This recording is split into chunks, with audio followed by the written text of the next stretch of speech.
Salam əziz dostlar, bugünkü mövzumuz LC64 blokudur. LC64 bloku məntiqi bloklanma zəncirlərin proqramlaşdırılması üçün nəzərdə tutulub. Məsəl üçün sizdə nasosdur, nasosun soğurma tərzibi aşağısı nasos bölməlidir, yaxud da hansısa bir səviyyə aşağıdır və nasos qoşulmamalıdır, yaxud da parçimikin temperaturu yüksəkdir və yenə də nasos qoşulmamalıdır. Belə məsələlərdə istifadə edə bilərsiniz. Yaxud da emergency button-a bağlaya bilərsiniz. Mən artıq Taskos saytının təqdim etdiyi virtual maşına qoşulmuşam və sistemi start edirəm. Yəni, bugünkü dərsimiz bizim knopkalarla indikator arasında əlaqəni qurmaqdır. Məsəl üçün, siz knopkaya basandan sonra 5 saniyədən sonra indikatorun yanmasıdır. Onun üçün biz yenidən öz proyektimizi açırıq. Və burada seçirik DR4-ü.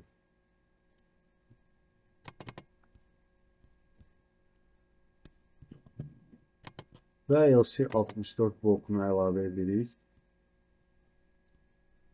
Function block, sequence, logical chart və LC64.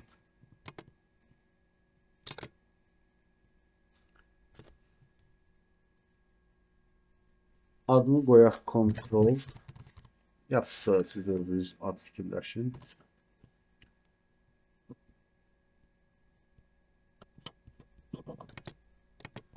Deməli, sonra blokun üstünə sağ düyməyə basıb Edit Details-e girir və bura timer əlavə edəcəyik.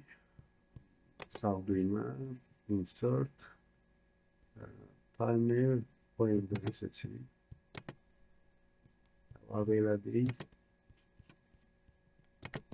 Və timerin üstünə sağ düyməyə basıb Properties-e girib buradan seçirik OND. OND plus Comments düyməsini basırıq və deploy edirik. Hə, dostlar, Cannot do this operation çıxır, onu görür ki, biz deyəsən kommentləri əlavə eləməmişik. Bir də çalışacaq eləməyə.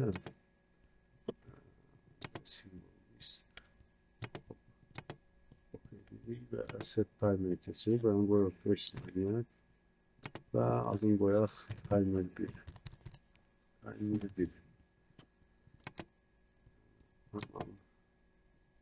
Timer 1. Və eyni cür bu əməliyyatı o biri knopkalara qoyacağıq. Yəni PV1, PV2, PV3 knopkaların yanında process variable və env-lərə və env-ni PV ilə birləşdirəcəyik bu timer vasitəsilə. Yenə də insert timer o elində qoyaq bura və qoyaq bura. Və burada sağ düyməyə basırıq. Properties.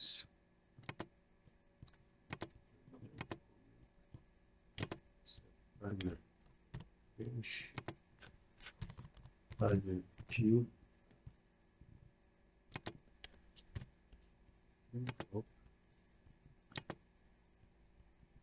Və bu timer'ı da qoyuruq. Və Properties.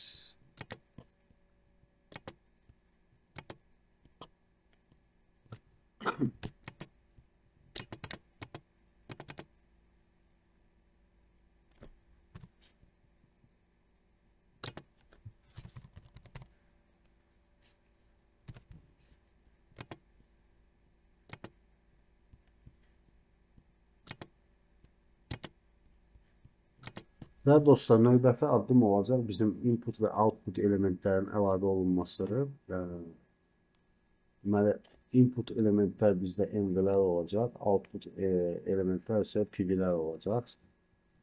Və onları biz necə əlavə edəcəyik? Yenidən görək insertdən və burada əlavə edildiyi input element. Input element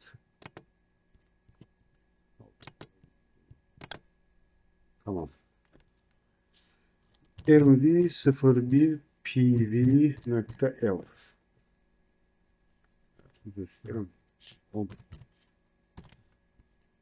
Ve ikinci element mv02 pv10 ve üçüncü element mv03.pv.10.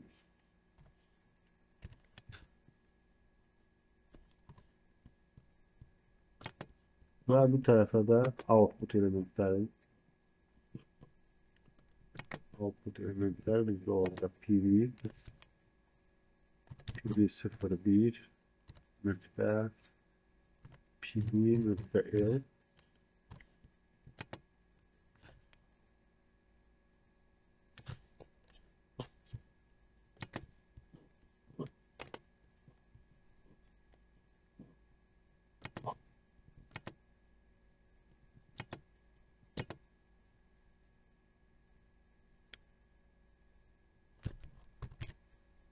pv02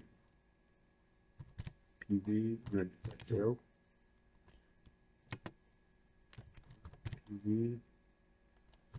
pv03 pv.l.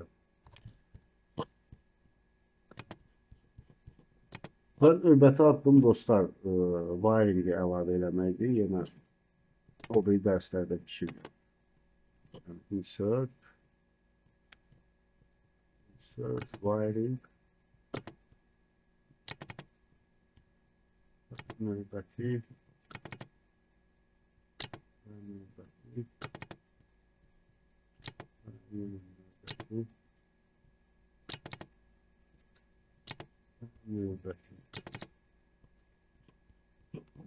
bunlar biraz dostlar, burada bir şey de eləyəcəyik. Burada time'ı buradan qoyulur. Dəyişim var. Bir də alır. Çevirin.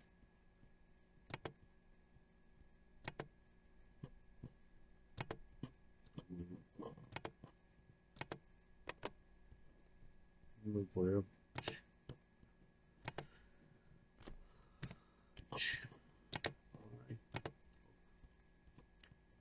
ve save'e bakar, problemimiz çıkmadı.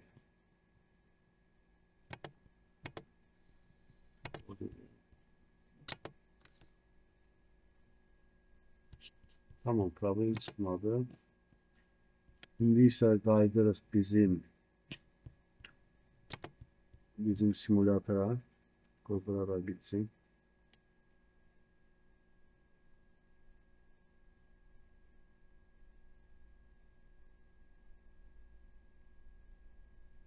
Tamam, error yoktu, warning yoktu.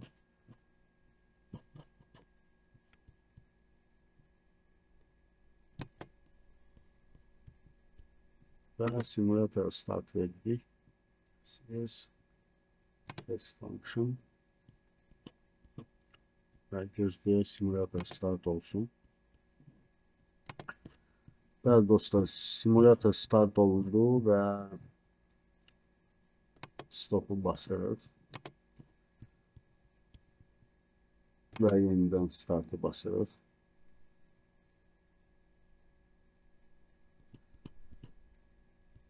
Tamam, bu pəncərənin hamısını minimize edeyim. Ve biz gəlirik overview, plant, seçirik D4'ü.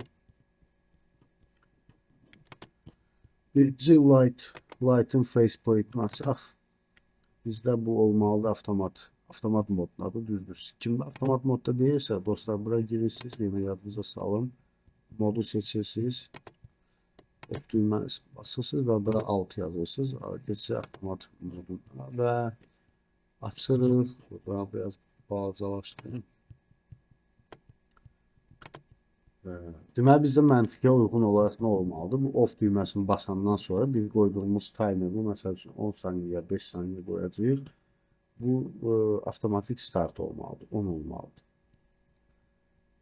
Sam kontrolü və bunu biraz balacalaşdır.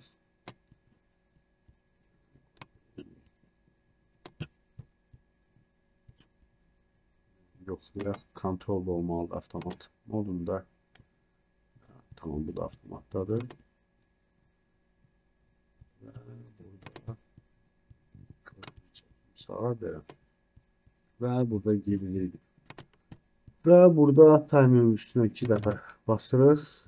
Yazılır 5 saniyə. Enter basırıq. 5 saniye oldu. Tamam, 5 saniyedir və indi test edirik. Off düyməsini basıram və avtomatik olaraq 5 saniyədən sonra bu özü on olmalıdır. Bastıq, gözləyək.